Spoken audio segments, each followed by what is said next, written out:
पाहिलं तर आपल्याला सर्वांना छत्रपती शिवाजी महाराजांच्या कार्यासंबंधी मी जास्त काही बोलायची आवश्यकता नाही.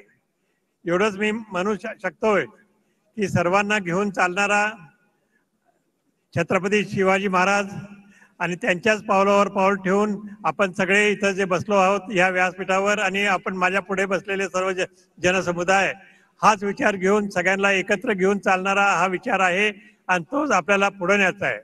समतेचा विचार पुढे न्यायचा आहे जो छत्रपती शिवाजी महाराजांनी त्या काळामध्ये त्यांच्या काळामध्ये ठेवला होता. आपल्याला माहित असेलच की ज्यांच्या नौदलामध्ये सगळ्या जाती धर्माचे लोक असायचे म्हणून खऱ्या अर्थाने धर्मनिरपेक्ष विचार हा तेव्हापासून सुरू आहे आणि म्हणूनच आज आपण इथं सगळे एकत्र आलो आहोत असं म्हटलं तर चुकीचं होणार नाही.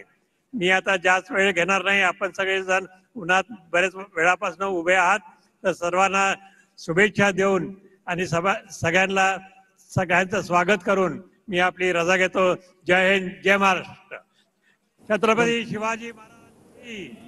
तर पूर्णादेवीमध्ये पंतप्रधान नरेंद्र मोदी आणि कोल्हापूरमध्ये राहुल गांधी ही दोन दृश्य सध्या आपण टीव्ही स्क्रीनवर या ठिकाणी पाहत आहे. एकाच दिवशी एकाच वेळेला या दोन मोठ्यांचे महाराष्ट्र दौरे.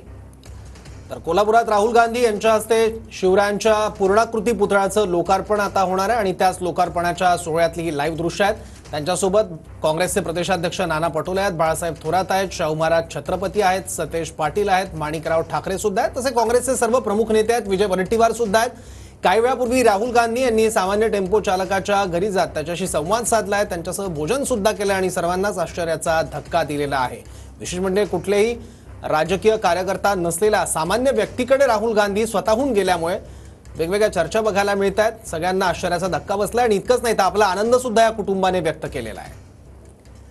देश का नेता माननीय राहुल गांधी जी का